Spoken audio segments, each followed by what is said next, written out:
सिद्धं शुद्धं पडमिय जिणेन्दवर्णेमि चन्दमकलङ्कं गुडरयणभूषडुदयं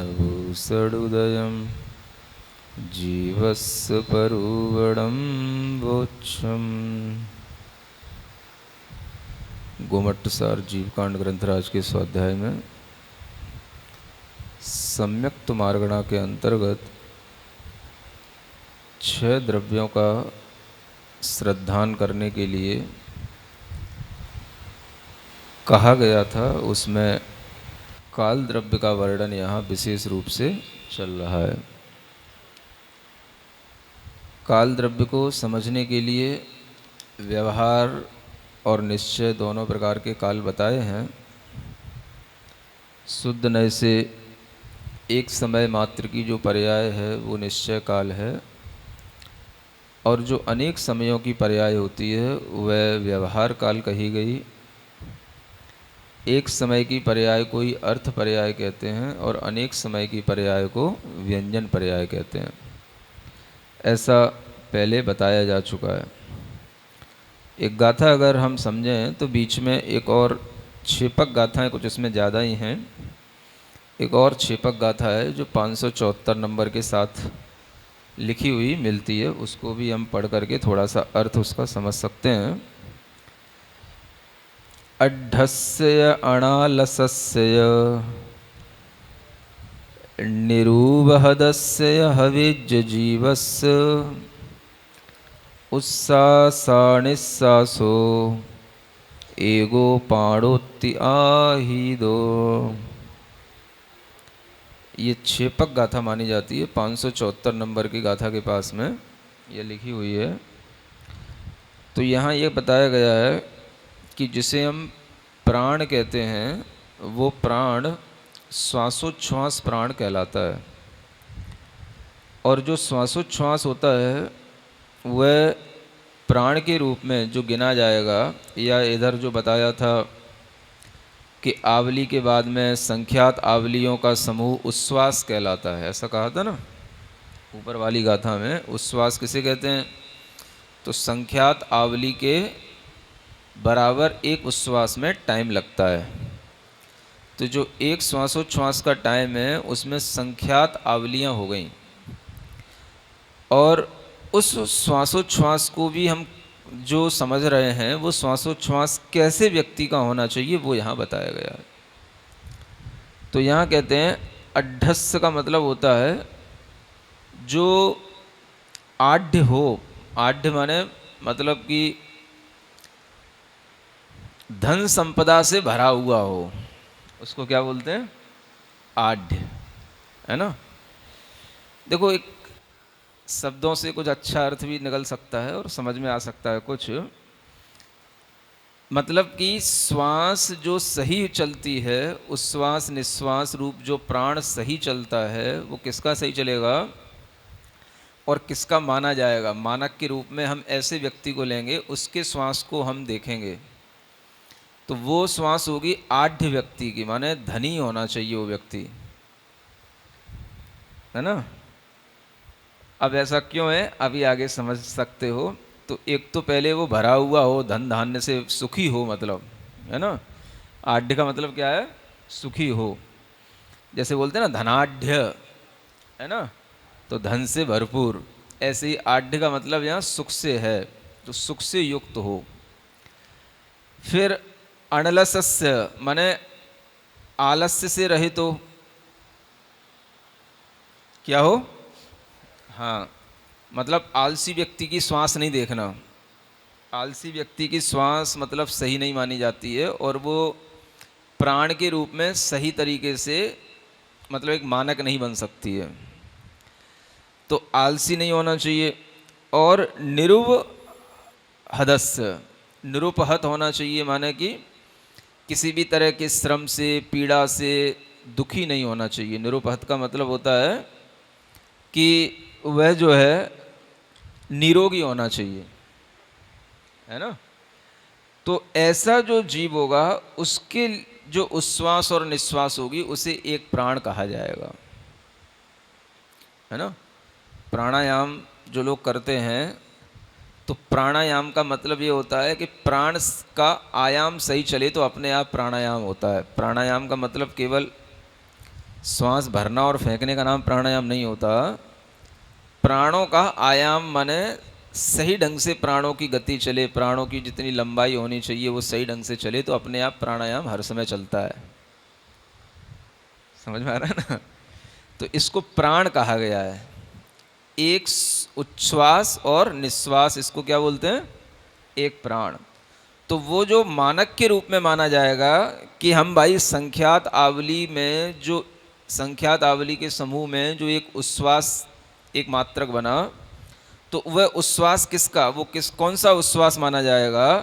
तो यहाँ उसी के लिए बता रहे हैं कि उच्छ्वास उस व्यक्ति का मानना जो सुखी हो, आलसी न हो और कैसा हो, निरोगी हो, है ना? तो मतलब ये हुआ कि निरोगी व्यक्ति की श्वास सही चलती है, रोगी होगा तो उसकी श्वास सही नहीं चलेगी, है ना? उसके उच्छ्वास निश्वास की जो दर होगी वो ज़्यादा होगी, रोगी व्यक्ति की श्वासें ज़्यादा चलती हैं, है ना? और आलसी होगा तो उसकी भी श्वासें सही नहीं चलेंगी, उसके भी प्राणों का आयाम सही नहीं होगा। पुरुषार्थी होना चाहिए, मतलब कि एकदम से सक्रिय होना चाहिए, यूँ कहने का मतलब एक्टिव होना चाहिए, है ना? आलसी व्यक्ति की भी श्वासें कोई गिनने में नहीं आती हैं, वो भी कोई सही मानक नहीं माना जाएगा। तो इसका मतलब ये हुआ कि आलसी व्यक्ति भी अपनी श्वासों से अपने प्राणों का कुछ ना कुछ घात करते हैं, है ना? प्राणों का आयाम सही ढंग से चलेगा तो उनका चलेगा जो निरालसी हो। तो आलसी व्यक्ति अपनी श्वासोच्छ्वास को पूरा नहीं ले सकता, उसका प्राण सही नहीं माना जाएगा, तो उसका स्वास्थ्य भी अच्छा नहीं रहेगा और वह निरोगी नहीं होगा, तो उसका प्राण भी अपने आप में मानक के रूप में नहीं माना जाएगा। तो सही श्वासोच्छ्वास उसकी मानी जाएगी जो निरोगी भी हो, निरालसी भी हो और सुखी भी हो। दुखी व्यक्ति भी जो है एक तरह से सही श्वासोच्छ्वास नहीं ले सकता, यूं कह सकते हो, है ना? मतलब सुखी होना चाहिए, मन में सुख का भाव रहेगा तो श्वास भी सही आएगी, प्राण सही चलेंगे, और प्राण सही चलेंगे तो आयु पूरी जिएगा। तो इससे भी हमें ये समझ में आता है कि श्वासोच्छ्वास पर प्रभाव शरीर के आलस्य का भी पड़ता है, शरीर के रोग का भी पड़ता है, और मानसिक दुख या सुख होता है उसका भी पड़ता है ना? तो मानसिक रूप से व्यक्ति को सुखी होना ये जरूरी है अच्छे प्राणों का ग्रहण करने के लिए। श्वासोच्छ्वास प्राण पूरा लेने के लिए मानसिक रूप से सुखी होना जरूरी है। अगर आपको धन की चिंता लगी है ना, किसी भी तरह से धन का अभाव है या धन आदि बराबर आ नहीं रहा है, धन आदि के विषय में हमेशा दिक्कत बनी रहती है और उसी में दिमाग लगा रहता है, तो यह भी अपने प्राणों के लिए नुकसान पहुंचाने वाला है ना? क्योंकि भीतर दुख है, तो दुख होने के कारण से मन में दुख हुआ तो श्वासोच्छ्वास पर फर्क पड़ेगा, श्वासोच्छ्वास पर फर्क पड़ेगा तो आयु पर फर्क पड़ेगा। तो ये अच्छी बात है सीखने योग्य कि इस तरह के श्वासोच्छ्वास रूप प्राण को समायोजित करने के लिए या सही बनाए रखने के लिए हमें मानसिक रूप से सुखी होना चाहिए, शारीरिक रूप से निरोगी होना चाहिए, और दोनों में न मानसिकता में आलस्य होना चाहिए और न शरीर में आलस्य होना चाहिए, है ना? मेंटली भी एक्टिव होना चाहिए और फिजिकली भी एक्टिव होना चाहिए, तब हमारी श्वासें सही चलेंगी, तब वो प्राण सही कहलाएगा। और तब वो जो है ऐसी गिनती में आएगा कि ऐसे 7 अगर आपने श्वासोच्छ्वास लिए तो उसका नाम कहलाएगा एक स्तोक। फिर ऐसे 7 स्तोक से लव और फिर 48.5 लव की नाली और फिर उससे मुहूर्त, ये जो गिनती बताई गई है ये उसी श्वासोच्छ्वास से नापी जाएगी जो ऐसे व्यक्ति की हो, ये कहने का तात्पर्य है। ठीक है, अब इसके आगे गाथा नंबर 576 पढ़ते हैं। बाकी की बीच की गाथा कल पढ़ चुके थे, अंतर्मूर्त से जो संबंध रखती थी उन्हें बताया गया था। 576 नंबर 576। दिवसो पक्खो मासो उड़ु अयणम वत्समेवादिहु संखिजा संखिजा अनंताओ हो दिवहारो, है ना। अब क्या कहते हैं, हम एक समय से लेकर के आवली से होते हुए, है ना, ये बीच में उच्छ्वास, स्तोक, लव, है ना, और ये सब नाली मुहूर्त तक पहुंच गए थे। अंतर्मूर्त की व्याख्या भी कल हो गई थी, जगन्य अंतर्मूर्त और उत्कृष्ट अंतर्मूर्त सब बता दिया था। अब यहाँ पर मुहूर्त के बाद जब हम आगे बढ़ते हैं तो फिर दिवस नापा जाता है, दिवस, है ना। दिवस का मतलब 24 घंटा जिसको हम बोलते हैं वह एक दिवस कहलाता है। और उस एक दिवस में 18 और 12 30 मुहूर्त होते हैं, ऐसा समझना चाहिए, है ना। 30 मुहूर्त का एक दिवस होगा 24 घंटे का, है ना। लगा लेना गणित।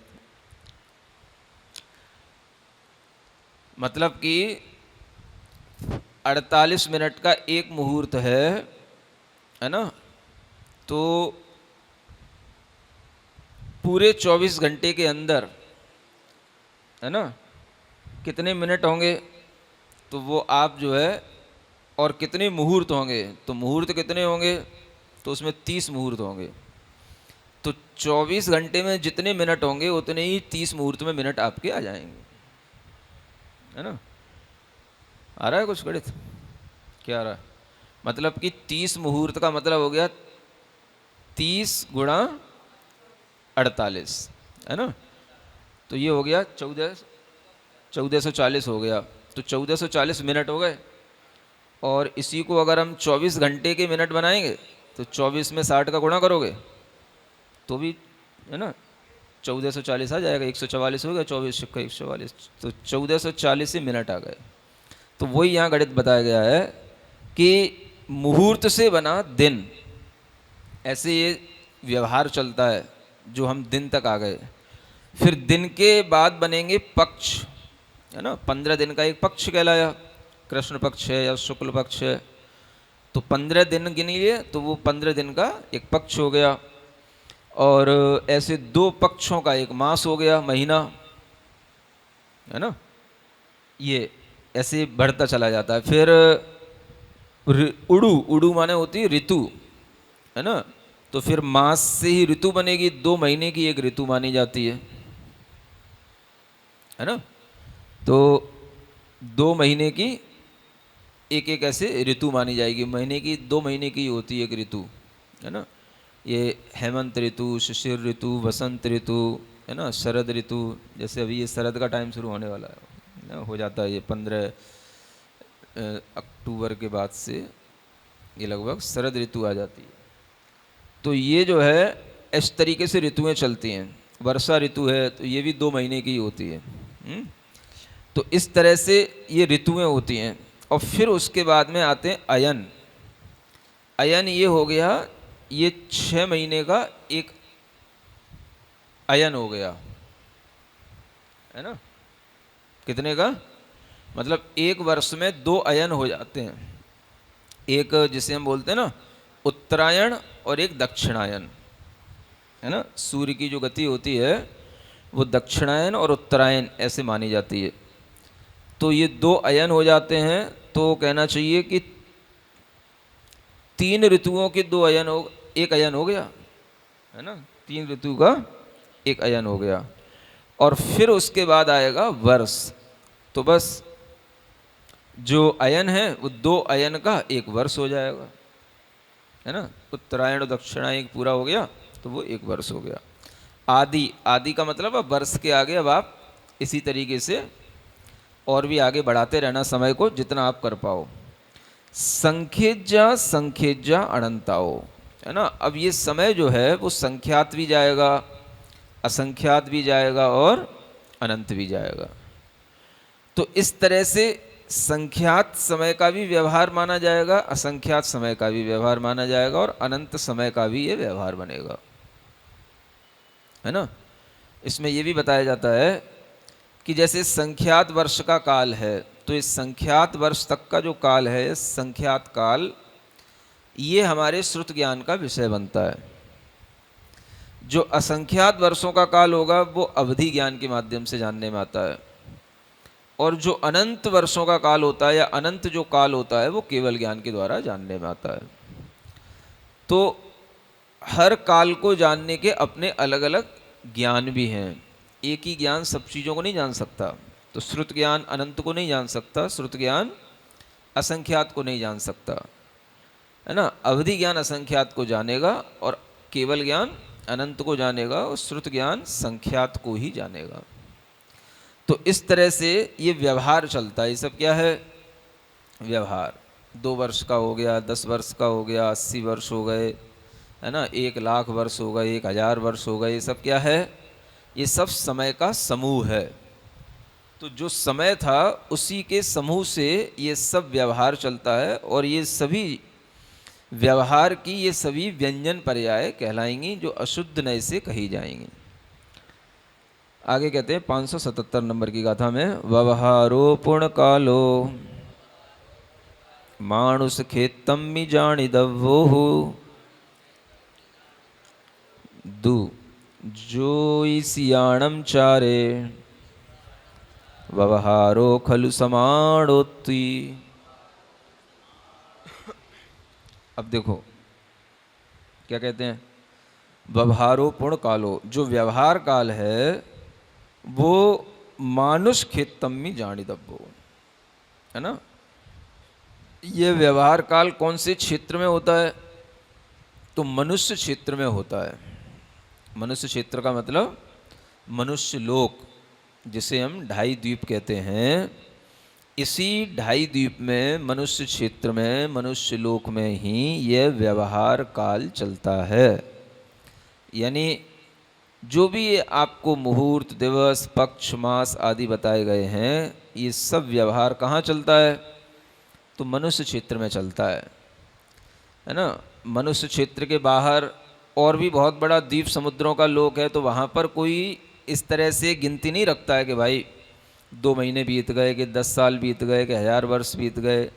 ना ये गिनती उधर होगी मनुष्य क्षेत्र के बाहर, और ना ही ये गिनती स्वर्गों में होगी, और ना ही ये नरकों में होगी।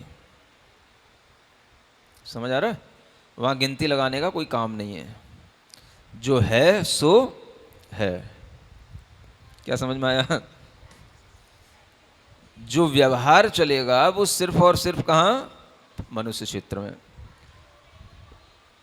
तो हम जो कुछ भी जानते हैं कि तिर्यक लोक में भी तिर्यंच रहते हैं, मनुष्य क्षेत्र के बाहर भी उनकी भी आयु होती है, तो होती है, लेकिन उसको गिनने का जो तरीका होगा वो जो मनुष्य क्षेत्र में चल रहा है उसी से जाना जाएगा, है ना। देवों में भी गिन सकते हैं, भाई 6 महीने बचे हैं, अब ये 6 महीने कहाँ से आए? तो वो ये व्यवहार जो है यहीं से जाएगा, वहाँ पर सीखेंगे, यहाँ से उपयोग वहाँ पे थोड़ा बहुत कर सकते हैं। तो महीने वहाँ पे नहीं होते हैं।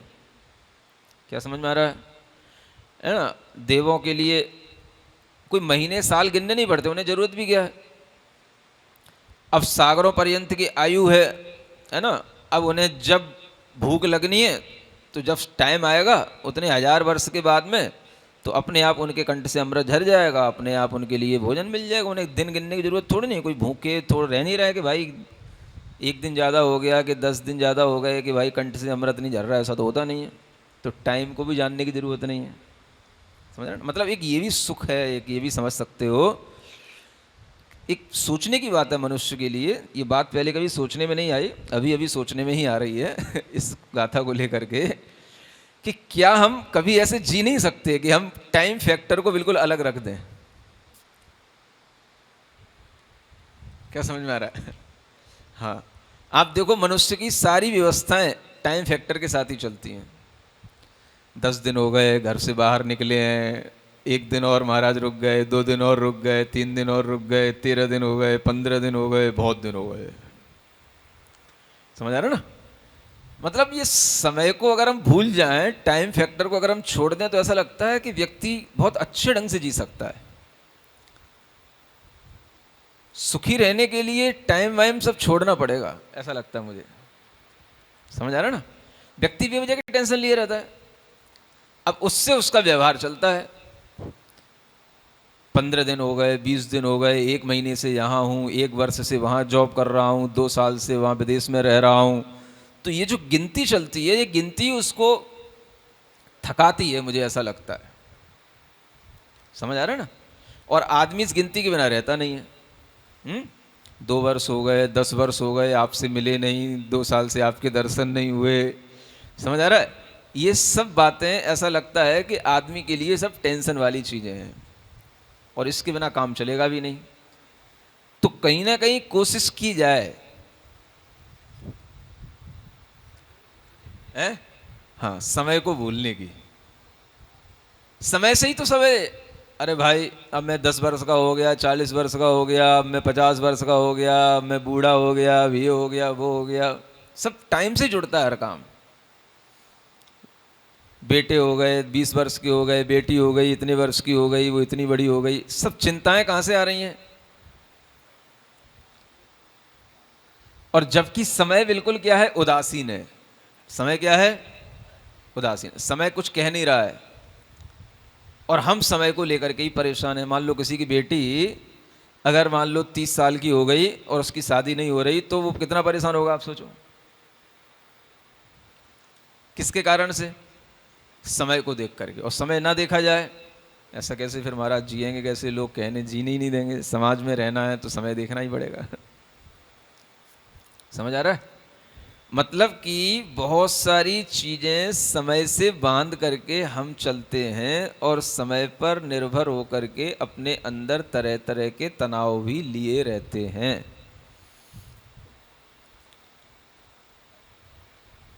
समय से रहित होकर के बिल्कुल कभी दो जीवन जीने की कला सीखनी चाहिए।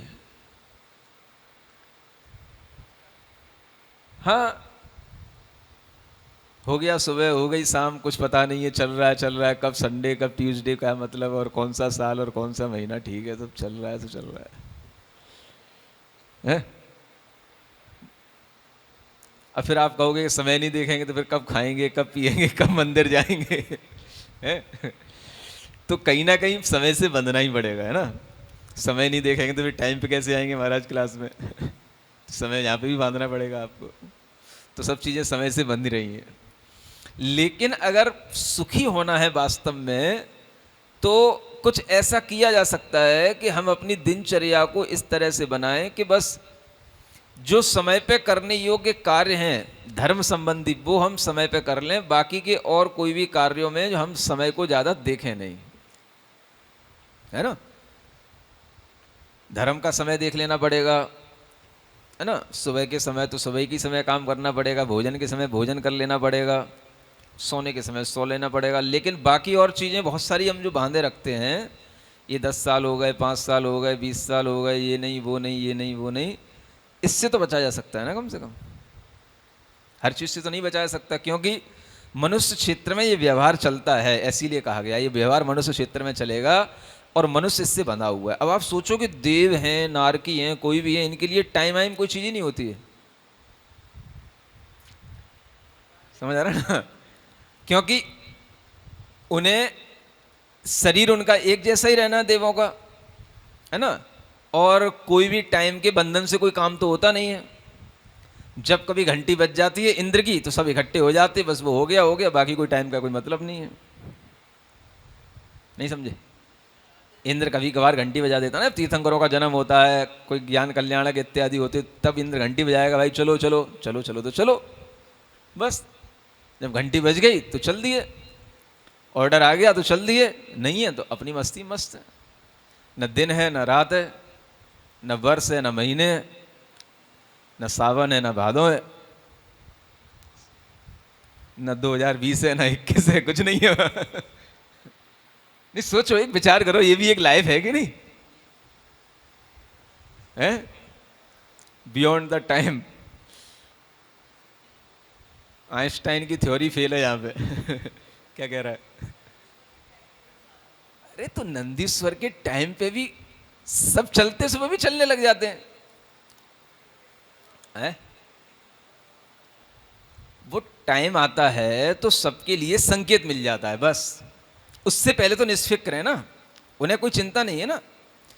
मान लो आप ऐसा भी सोचो कि आपके लिए, जैसे आप अपने मोबाइल में अलार्म लगा के रख देते हो, है ना, मुझे 3 बजे दवाई खाना है, तो बस आपका अलार्म बजा, आपने समझ लिया 3 बज गए, आपने दवाई खा ली। आपने अलार्म लगा के रख दिया, मुझे 7 बजे मंदिर पहुंचना है ना, मैं यहाँ पे बैठा हूँ, आधा घंटे के लिए बैठा हूँ, आपने अलार्म, आधा घंटे बाद आपको अलार्म बज जाएगा, बस उठ जाइए, चले जाइए, उस कुछ नहीं।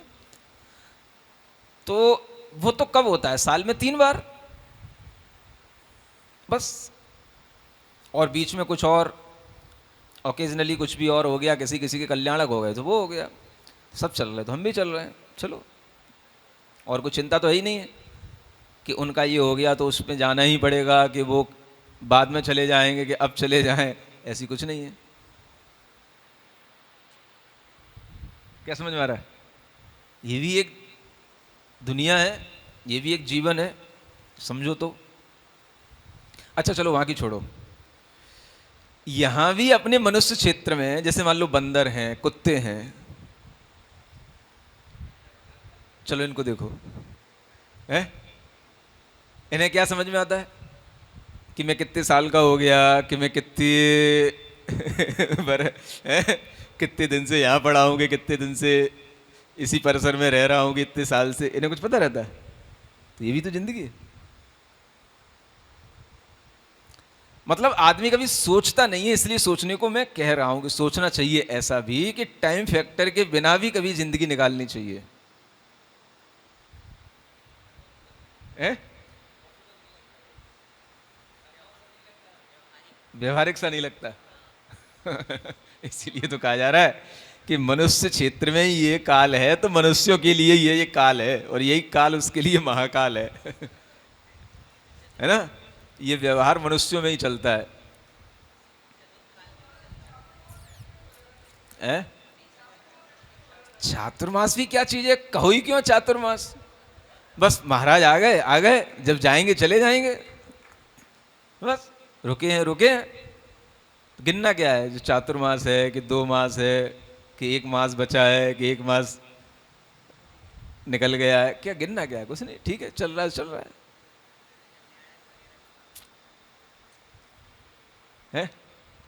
बनता नहीं काम, है ना? देखो हम कहाँ कहाँ पे बंध जाते हैं, कितना है। इसीलिए यहाँ कहा गया है, ये बात बड़ी जोरदार तरीके से इसीलिए कही गई है कि ये व्यवहार का काल मनुष्य क्षेत्र में ही चलता है, और मनुष्य क्षेत्र मनुष्यों के लिए ही है, पशुओं के लिए भी नहीं है, पक्षियों के लिए भी नहीं है ना? भले ही वो रह रहे हैं, बात अलग है, लेकिन मनुष्य लोक कहा गया है तो मनुष्यों की मुख्यता से ही कहा गया है, तो इसका मतलब है कि मनुष्य ही सबसे ज़्यादा इस व्यवहार काल से जुड़ा हुआ है ना? त्रियंशों को भी मतलब नहीं होता टाइम वाइम से, बस जन्म ले लिए ले लिए, जब मरेंगे मरेंगे, बीच में तो कोई वर्ष तो गिनते ही नहीं है, दिन महीने कितने निकल गए, क्या निकल गए, कुछ नहीं, ठीक। बस सुबह होती है, शाम होती है, जो करना है उनको सब करते हैं, बस ऐसी जिंदगी तमाम होती है, बस और क्या चलता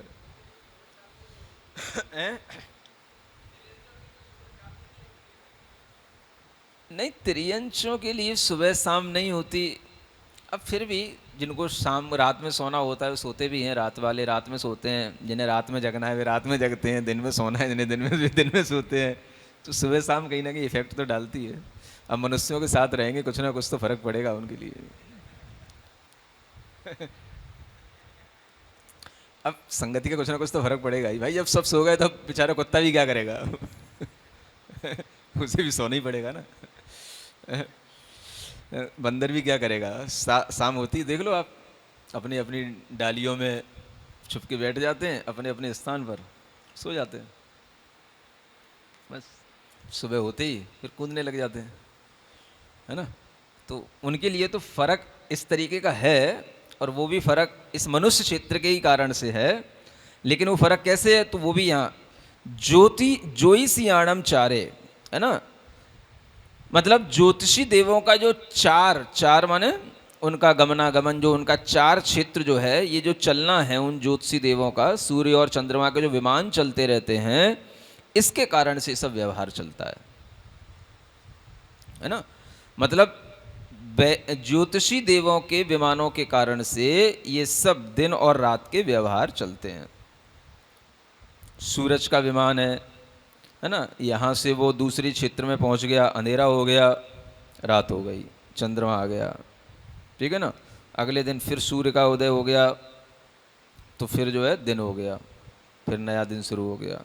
तो ऐसे ये ज्योतिषी देवों के जो विमान चलते रहते हैं, इनसे ये व्यवहार चल रहा है। इसलिए यहाँ कहा जा रहा है कि ज्योतिषी देवों का जो चार है, चलना है वो, और व्यवहार है वो, ये दोनों ही समान चीज़ें हैं, माने एक समान बातें हैं। या तो हम व्यवहार कह लें या हम ज्योतिषी देवों का गमन कह लें, एक ही बात है। व्यवहार काल और ज्योतिषी देवों का चलना। तो इसका मतलब ये हुआ कि जो ये 2.5 द्वीप के अंदर है ना, ये जो व्यवहार चल रहा है, ये ज्योतिषी देवों के गमन के कारण से चलता है। और ये आपको बताया भी गया है कि मेरू पर्वत से जो है कुछ 1121 योजन की दूरी पर जो है सूर्य चंद्रमा का ये विमान, इन ज्योतिषी देवों के विमान का 4 क्षेत्र होता है, और इतनी दूरी से वो घूमते रहते हैं, और उसी के कारण से दिन और रात इन क्षेत्रों में होते रहते हैं। तो इसी को हम व्यवहार काल कहते हैं। तो ये व्यवहार काल कहो या ज्योतिषी देवों का चलना कहो, ये एक ही बात हो जाती है ना। आगे की एक गाथा और, ये भी क्षेपक गाथा है, 577 व्यवहारो पुण्यतिविहो तीदो वट्टंतगो भविष्योदो। क्या हो गया? एक इसमें क्षेपक गाथा भी है, ये कुछ पढ़ लेते। तीदो संख्य जावली हद सिद्धाड़म पमाणम तो। अच्छा, मूल गाथा ही है। हाँ, इसमें भी नंबरिंग तो मूल गाथा में आएगी तभी बनेगा ये, ठीक है। तो अब यहाँ पे कहते हैं व्यवहार जो ये काल है, ये अब ये 3 प्रकार का हो जाता है। तीदो माने अतीत काल, है ना, वट्टंतगो माने वर्तमान काल, और भविष्य माने भविष्य काल, है ना। ये पास्ट, प्रेजेंट और फ्यूचर, ये 3 प्रकार का काल हो गया। मतलब वही काल अतीत के नाम से कहा जाएगा, है ना, और जिस समय पर हम वर्तमान में खड़े हैं वो हमारे लिए वर्तमान हो गया, और जो आगे आ रहा है वो हमारे लिए भविष्य हो गया, है ना। वर्तमान निकल गया, वो अतीत हो गया, आगे का जो भविष्य था वो वर्तमान हो गया, और फिर जो है नया वर्तमान आने पर भविष्य आगे का और दिखने लग गया। फिर वो भी जो भविष्य वो फिर वर्तमान बन गया, वर्तमान को हमने पीछे ढकेल दिया, वो अतीत बन गया, और वो अतीत काल भी निकलता गया, और हम फिर कहीं ना कहीं खड़े हैं तो वहाँ हम वर्तमान में खड़े हैं, और फिर हम भविष्य की बाट जो रहे हैं। बस ये चलता रहता है, जा रहा है, सब चल रहा है ना। द्रव्य बह रहा है, द्रव्य अपनी पर्यायों के साथ इस तरह से निरंतर परिवर्तित होता रहता है, और काल के माध्यम से वो गिनने में आता है कि उसकी ये पर्याय निकल गई, उसकी ये पर्याय इतने समय की निकल गई, इतने समय की निकल गई, है ना। कुछ भी रुकने वाला नहीं है, ठहरने वाला यहाँ कुछ नहीं है। समय ठहर जा, समय कभी भी ठहरता नहीं है, निरंतर गतिमान है। ऐसा यह काल। अब अतीत काल कितना होता है, देखो यहाँ गणित बताया गया है। संख्येज आवलियों से हत माने गुणित जो सिद्धों का प्रमाण है, उसका नाम है अतीत काल। क्या कहा गया? मतलब जो सिद्ध जितने भी बने हैं, अनंत सिद्ध हैं, है ना। तो जो अनंत सिद्ध हैं, उन सिद्धों में भी और संख्यात आवली से और गुणा कर दो, तो जितना प्रमाण होगा वो सब अनंत प्रमाण ही अतीत काल का प्रमाण कहलाएगा। माने ये अतीत काल कितना है, तो वो अनंत है। तो ये अनंत को कैसे जाना जाएगा? तो जो सिद्ध हो गए हैं वो अनंत हो गए, और 6 महीने 8 समय में 608 सिद्ध होते हैं।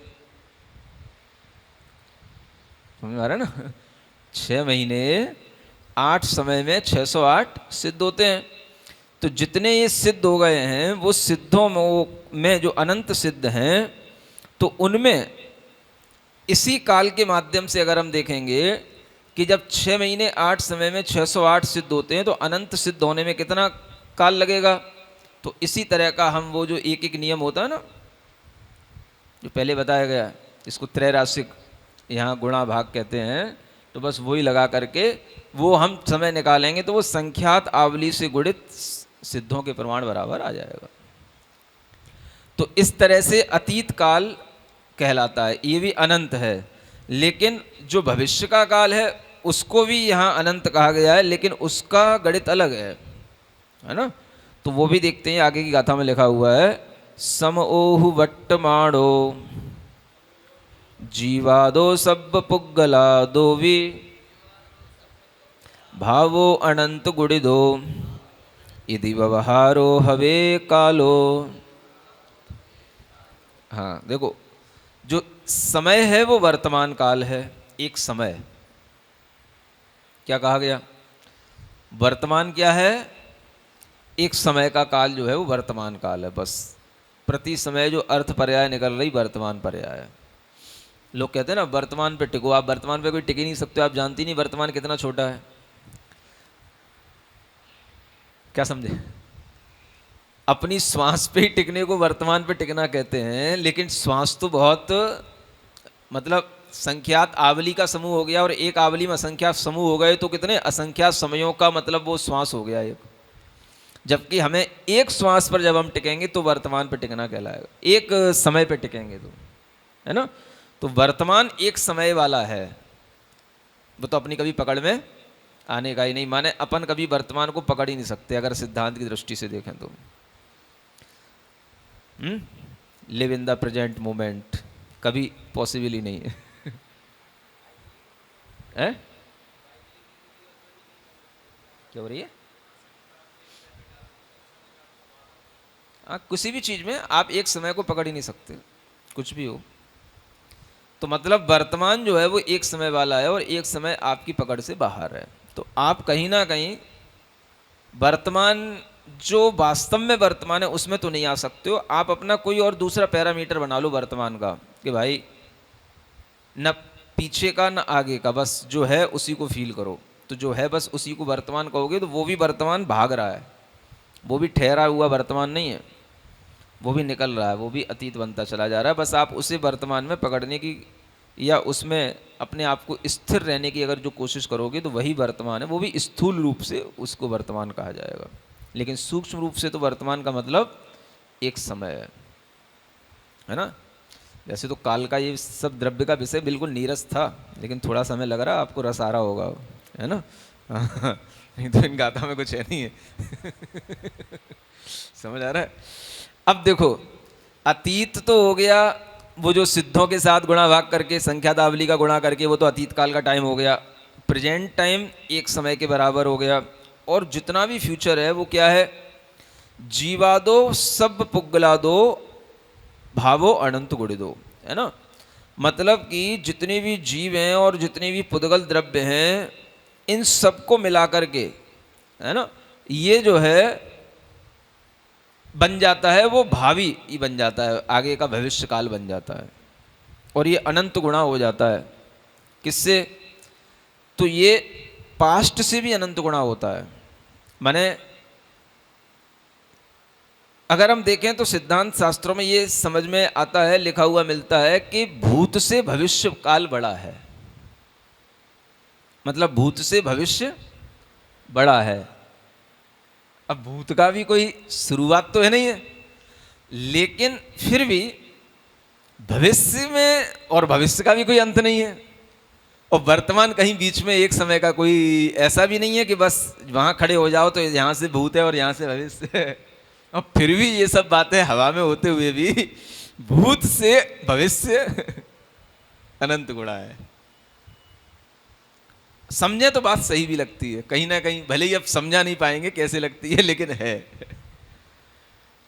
मतलब पास्ट में कोई बिगनिंग नहीं है, और फ्यूचर में कोई किसी चीज़ का एंड भी नहीं है, लेकिन फिर भी हम जहाँ पर अपने आप को वर्तमान में खड़ा करेंगे, वहीं से अगर हम पास्ट की अपेक्षा से फ्यूचर को देखेंगे तो फ्यूचर का टाइम उससे अनंत गुणा होगा। ये आप फील कर सकते हो, है ना। हाँ, ये मैथमेटिक्स आइंस्टाइन के सामने पहुंचने चाहिए। हाँ, नहीं वास्तव में तब वो कुछ समझे कि कितनी बड़ी बड़ी चीज़ें हैं। टाइम और स्पेस की रिलेटिव थ्योरी को बताने वाला, टाइम के इस तरीके के ये कैलकुलेशन जाने, इस तरीके की जैनिज्म पहुँचे दूसरों के सामने, तो इससे कुछ फॉर्मूले बन सकते हैं। मतलब वो भी ऐसे ही हवा में बात करते हैं, वैज्ञानिक भी, आइंस्टाइन भी, सब इसी तरीके से स्पेस रिलेटिव टाइम, तो ये सब बातें वही तरीके की करते हैं। लेकिन उनके पास अगर ये थ्योरी पहुंचे तो उनको कुछ बल मिले कि हाँ ये बातें बिल्कुल इस तरीके से और इनको प्रूव किया जा सकता है ना। तो ये अपने आप में बड़ी चीज़ है। पास्ट टाइम से बड़ा फ्यूचर का टाइम होता है ना। जबकि उसकी भी कोई लिमिट नहीं है, पास्ट की भी और फ्यूचर की भी कोई लिमिट नहीं है। समझने की बात है, समझो तो ठीक है, नहीं समझो तो समझा नहीं सकते इससे ज़्यादा, है ना। चलिए, कालो वियवव एसो सद्भाव परूबो हवदी निच्चो उपंड पद्धंसी अवरोधी हत्तरठाई। हाँ, तो यहाँ कहते हैं जो काल का ये जो व्यपदेश आता है, माने काल का जो कथन किया जाता है, ये सब भाव परूबो हवदी निच्चो, ये अपने सतभाव का परूपण करने वाला होता है। सतभाव का मतलब अपने अस्तित्व को बताने वाला, यानी काल द्रव्य का ये व्यवहार तब चलेगा जब निश्चय काल भी होगा।